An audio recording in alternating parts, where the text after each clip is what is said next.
Hey, Ka-Coffee, magandang araw po sa inyo, Luzon, Visayas at Mindanao. Ka-Coffee, kanina formally na-proclaim na itong mga nanalo sa pagkasenador no, ng COMELEC. Kanina po yan dyan sa event sa Manila Hotel. So nakamonitor tayo dyan. Siyempre, unang-una si Amy Marcos, tinawag si Amy Marcos eh. Hindi niya man lang naisipan na pasalamatan yung kanyang kapatid. Di ba? Sige, nag-resign siya, nag-withdraw siya dyan sa alyansa. Pero may mga araw na kasama siya sa kampanya ng alyansa. In fact, kahit wala siya doon, walang presensya ni Amy Marcos, kinakampanya siya ng kapatid niya, ni PBBM. Pero ni simpleng pasalamat lang, kapatid mo yan, for sure, binoto ka niyan, kahit hindi ka parte ng alyansa, binoto ka pa rin ni PBBM. Pero yung simpleng thank you man lang, di ba? Hindi nagawa ni Amy Marcos. Okay lang sana kung hindi siya nagpasalamat sa ibang tao eh. Pero si Digong pinasalamatan niya. Si Sara Duterte, pinasalamatan niya. Pero yung mismong kapatid niya, never. Hindi niya pinasalamatan, walang thank you na narinig kay Amy Marcos para kay PBBM. Buti pa yung ibang senador. Buti pa yung ibang senador na proclaim kanina, nagawang pasalamatan ang presidente. Nagawang pasalamatan si PBBM. Si Amy Marcos, na kapatid mismo yan, kahit na isang salita ng thank you PBBM or kahit sige murahin mo na yan, PI ka PBBM, salamat. Wala kang marinig na ganyan kay Amy Marcos. Tapos may nakita tayo. Nakalimutan niya raw. Paniniwala ka ba? Nakalimutan niya raw pasalamatan si PBBM. Sana ba yun? Parang after ata ng proclamation nagkaroon ng interview. Nakalimutan niya pasalamatan yung kapatid mo.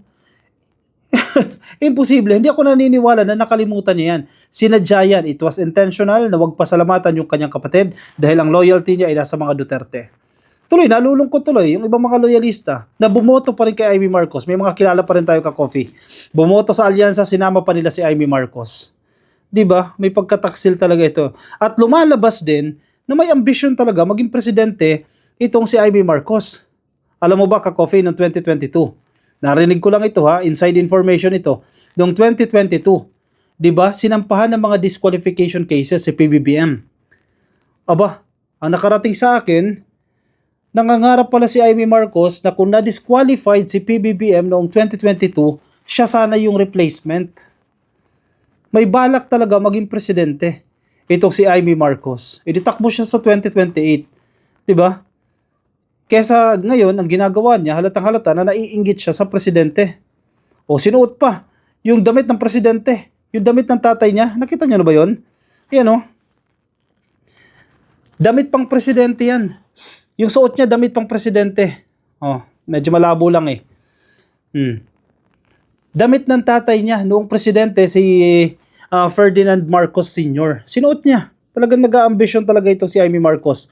Sinuot ni Senator-elect Amy Marcos ang polo na pagmamayari ng kanyang ama at dating Pangulong Ferdinand E. Marcos Sr. sa kanyang proklamasyon ngayong Sabado, May 17. Ayon kay Marcos, simbolo ito ng kanyang pagnanais na ipagpatuloy ang magandang hangarin ng ama para sa Pilipinas. Okay lang, inspired ka ng tatay mo. Sige.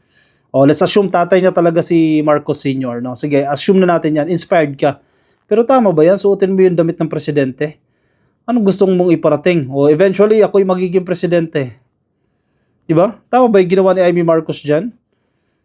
Parang hindi ako sang-ayon dun Pulis nga bawal ka magsuot ng uniforme ng pulis kung hindi ka naman pulis. Ano pa to presidente? Assuming? Diba? Yes, sa tatay mo yan, sa inyo yan. Pero parang inappropriate, no? Anyway, sige. Ano sabi ni Amy Marcos kanina Ka-Coffee? Sige, verbatim. Ito yung sinabi niya. Sa aking nanay na 96 years old na at sa kasama ng aking mga anak na kailanman di nagduda na ako'y mananalo kay Presidente Duterte. After niya pasalamatan yung kanyang pamilya, sunod agad kay Presidente Duterte, ang ating dating Pangulo na Oktubre pa lamang, itinaas na ang aking kamay. Pero natatandaan ninyo, yung bill ni Duterte kay Kitty, sabi niya, kalimutan nyo na lang ako kung kakalimutan nyo ang Duterte. Hindi na-mention dun si Amy Marcos. Baka assumption lang naman ito ng Amy Marcos. Baka nag-a-assume na naman ito. Itinaas na ang aking kamay. October pa lang daw po. At sa kanyang anak na hanggang sa huling sandali, si VP Inday Sara na ako'y kinakampanya. Okay, sige. malinaw na malinaw, o sige, maka-Duterte itong si Amy Marcos. So wala ka nang dapat i-expect dito. Kumbaga, putol na ang PC. O sige, total, hindi rin naman siya binati ni PBBM noong Mother's Day. 'Di ba? O sige, gantihan na yan. Okay lang, wala na lang gamitan. 'Di ba? Pero ang tingin ko dyan, pagdating ng 2028, kakailanganin nyo pa rin si PBBM eh. Kasalukuyang presidente yan. 2027, magsisimula na po ang kampanya. Kakailanganin nyo si PBBM. Kung si Amy Marcos, tatakbo siya for higher position kasi ang balibalita si Sara Duterte, presidente, si Amy Marcos ay mag-vice presidente. Kakailanganin mo pa rin ang tulong ni PBBM.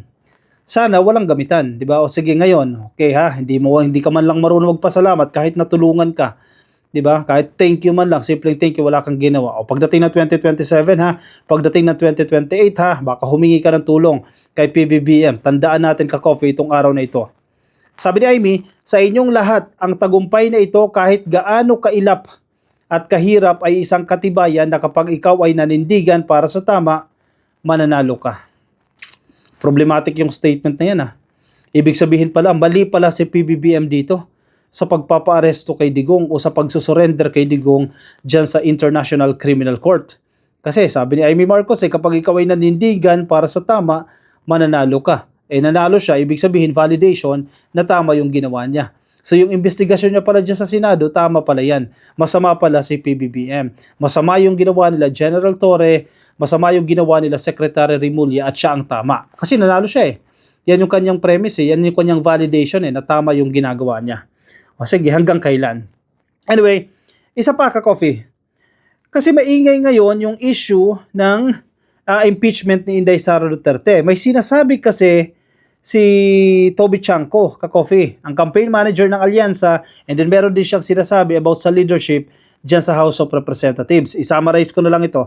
Parang lumalabas dyan sa House of Representatives na nagkaroon pala ng pilitan. Hindi ko alam ha, narrative to ni Toby Chanco base doon sa kanyang statement. Parang lumalabas na nagkaroon po ng pilitan para bumoto pabor sa impeachment ni Sara Duterte. So nagsalita si Amy Marcos dyan. Wait lang, hanapin ko yung kanyang sinasabi. Hindi ko alam kay Toby Chanco, mukhang lumilihis ito ng landas. Di ba campaign manager ng Alyansa yan, no? Pero parang lumilihis ito ng landas. Ang balibalita kasi, isa yan sa contender para maging Speaker of the House. Napapalit kay Romualdez. Pero may mga balibalita din tayo na sobrang solid ng kampo ni Romualdez at syempre botohan naman yan, hindi siya mauungusan dyan sa House of Representatives. Pero si Chanco, gumagawa ito ng ingay si Toby Chanco. Ayan, ito yung sinasabi. May statement dito si Senador Amy Marcos, yan, pwede nyo puntahan ka-coffee sa kanyang Facebook page, no? Tungkol sa mga sinabi ni Kong Toby Chanco at sa implikasyon nito sa impeachment.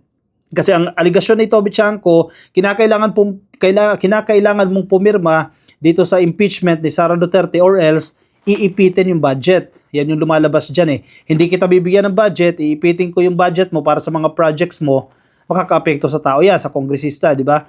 So, ang tendency, dahil iipitin yung budget mo, pinirmahan niya na lang. Pumirma na lang siya. So, parang pinapalabas si Toby Chanco, hindi kusang loob yan ng mga kongresista na pumirma sila para ma-impeach si Sara Duterte. Pero problematic yan ha, kasi kung ikaw ay matinong congressman, bakit ka magpapapilit sa prinsipyo mo, di ba? Naninindigan ka, hindi dapat ma-impeach si Sara Duterte, pero kinakailangan mo, dahil maiipit yung budget mo, pipirma ka na lang. Nasaan ang paninindigan mo dyan?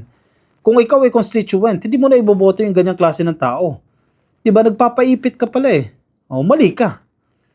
Yun ang problema dyan. Very problematic itong statement ni Toby Chanco. And bakit ngayon lang lumalabas? Anyway, sige. Politika ito ka-coffee. Magulo talaga ang politika. Sobra yung tindi ng dynamics ng politics, no? And I quote Amy Marcos. Ngayon lang ito, May 17.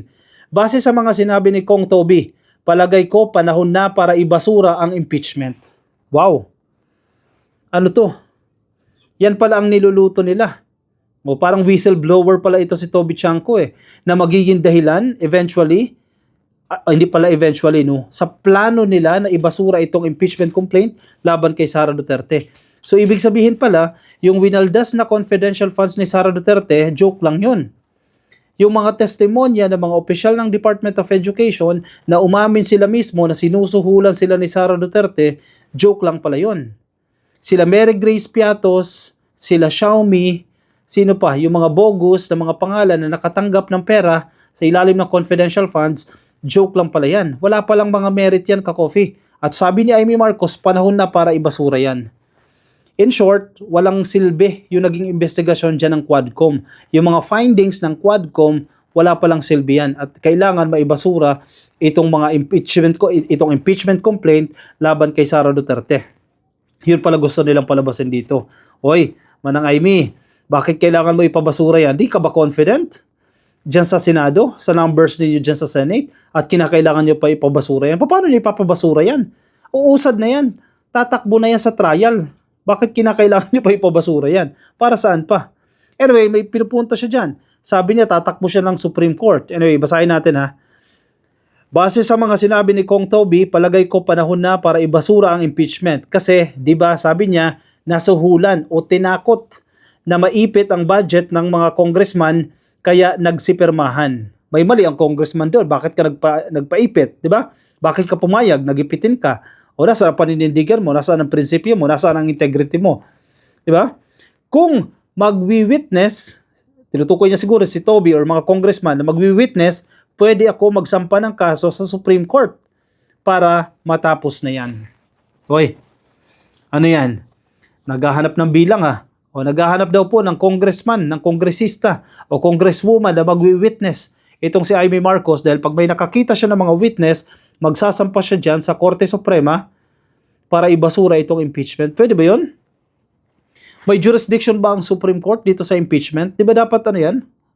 Congress yan? May say ba ang Korte Suprema dyan? Yan ba nakalagay sa Constitution natin? Walang say ang Supreme Court dyan. Ito po iusapin ng legislative. Usapin po ito ng Kongreso. At wala ka na magagawa dyan dahil nandiyan na yan sa Senado. At kinakailangan nyo ng litisin itong si Sara Duterte. Kinakailangan nyo ng enough numbers, di ba? Para ma-acquit si Sara Duterte. Hindi yung itatakbo mo sa Korte Suprema. Dako naman, si Manang Amy talaga, oo. Kumikilos talaga itong si Manang Amy, oh. Sige, para sa mga Duterte, para kay Sara Duterte, gagawin talaga lahat. Kaya ang tanong dyan mag-succeed ka kaya? Di ba? Mag-succeed ka kaya? Do you have the enough numbers dyan sa Senado para ma-acquit yang si Sara Duterte? Ang tabayanan natin, medyo matagal-tagal pa yan. After the first sona pa ng Presidente, July ang sona ng Presidente, July, August or September, magsisimula na po yung trial dyan sa Senado para sa impeachment ni Sara Duterte. O siya, sige. Anong say ninyo dyan, ka-coffee? Anong masasabi nyo kay Manang Amy? Isa ka ba sa bumoto?